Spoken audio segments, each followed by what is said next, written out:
If you've been following the channel for a while, you've probably been exposed to some pretty advanced underground metal by now. But everybody's gotta start somewhere. So today I want to share 10 of my favorite gateway bands I've used to get people into metal, while avoiding some of the more obvious picks like Metallica, Tool, and Korn. First up, we've got Amon Amarth.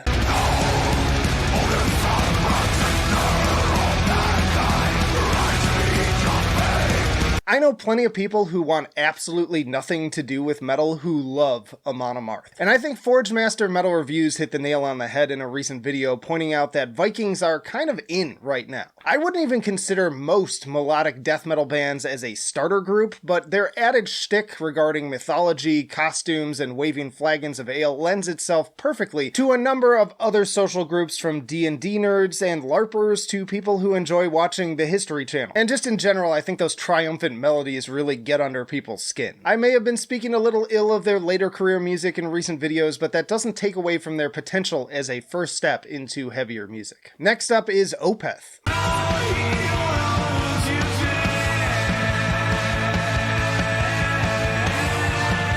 Now, Tool may be the usual pick when it comes to progressive metal, but I think that Opeth is an even better option for those who already listen to a lot of progressive rock, especially considering their most recent albums are even more directly inspired by the likes of Genesis and King Crimson. They can be a perfect bridge to the more death metal material. In fact, their 70s appeal makes them a unique option for reaching some of the boomers out there, to the point that I even bought my dad Heritage for a recent birthday gift. He loved it. So yeah, between those and the Acoustic Damnation, Opeth is a great tool for further opening the minds of prog heads everywhere. Next up is Electric Cowboy.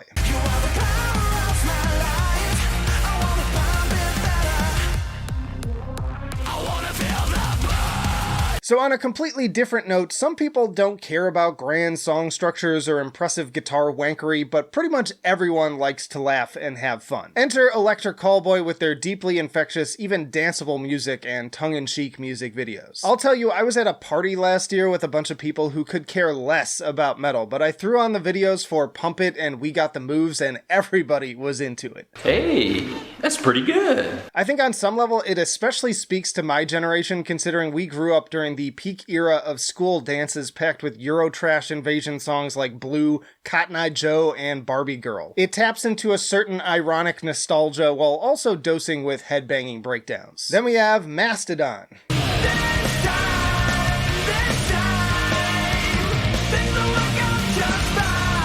So back to some progressive music, but also just rock in general. In particular, I've been thinking a lot about Once More Round the Sun and the impact that the Motherlode music video had on popular culture. In a way, this kind of combines the musicianship qualities I regarded with Opeth and the silly, self-aware marketing of Electric Cowboy. And I mean, as much as it hurts me to say it out loud, that twerking video is ripe for a resurgence on TikTok. And even if you loathe that platform, you cannot deny its potential to draw in new listeners.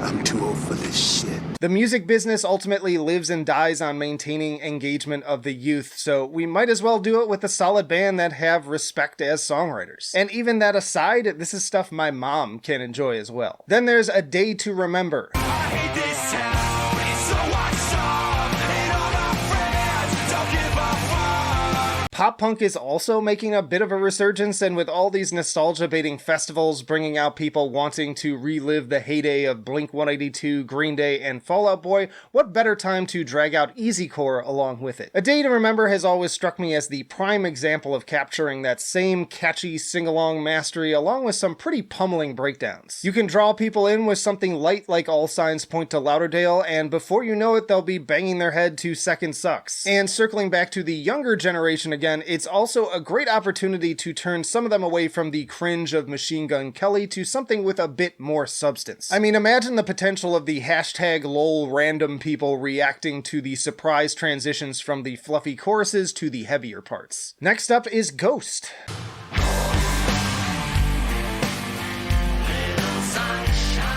Now, when it comes to work, it's pretty rare that I have anyone I can talk music with, especially new releases. Here and there, I'll find a Municipal Waste fan or someone with an Avenged Sevenfold tattoo, but for the most part, my coworkers, though otherwise great people, are total normies.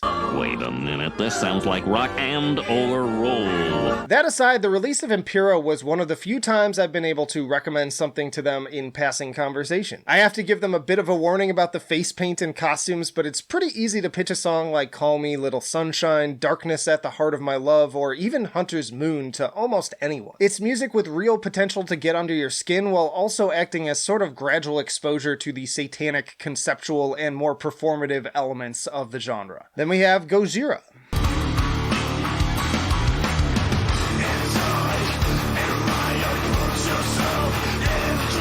One last progressive metal band to recommend here. I honestly wasn't expecting to have so many from this subgenre, but much like what I said about Mastodon, Gojira have tons of potential for a wider audience, especially with their later output. Magma and Fortitude in particular are loaded with jams that your average radio listener could enjoy, from hooky alternative guitar anthems like Stranded to the Boing Boing of Amazonia. And not to get political, but I think that their environmental message would play especially well with many in the present day. Just be mindful of whom you use that as a selling point. Hey, if you don't like America, then you can get out. But really, I think the music itself is enough to draw new listeners in and enjoy their live experience as well. And then those looking to dig a bit further into their catalog will soon find themselves enjoying a masterpiece like From Mars to Sirius. Switching things up again, we have Rob Zombie.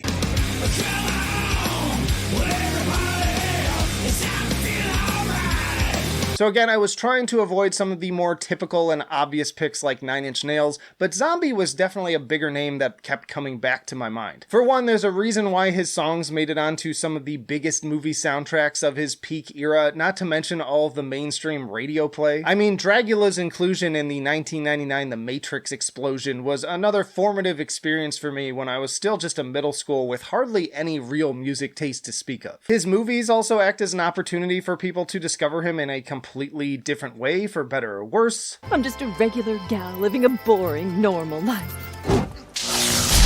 And I've also known a number of strippers in my time, not in the way you probably think, but I'll tell you, strippers love them some Rob Zombie, and considering Rob's own interests, it's not a stretch to say that some of that is by design. Songs that are equally fun to scream along to on your morning commute and take to your pole dancing class. Then we have Sabaton.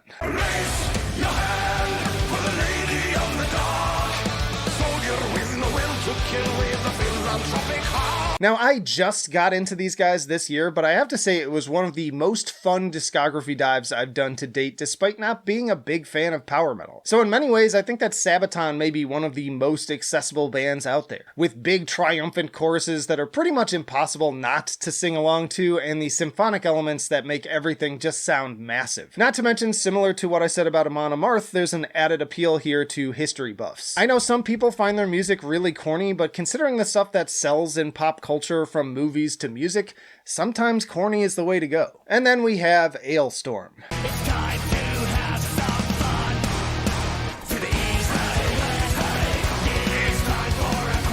As long as I started with a band with a gimmick, we might as well end with one too. People love Vikings, but I think that they arguably like pirates even more. And more importantly, this is an even better drinking music that makes you feel like the fun times are never gonna end. In fact, this could even appeal to some people that enjoy throwing back a pint while listening to Dropkick Murphys and flogging Molly thanks to the accordion and other additional folk instrumentation. They basically check almost every box of the other bands on this list, and as much as I've met metalheads who can't stand them, I don't think I've ever met a normie who didn't walk away with a smile. Y'all check out this playlist for my favorite metal albums of the year so far by month, and let me know what albums you had success with as a gateway to new listeners. But that'll do it for now. Flight of Icarus signing off. I will see you in the trenches.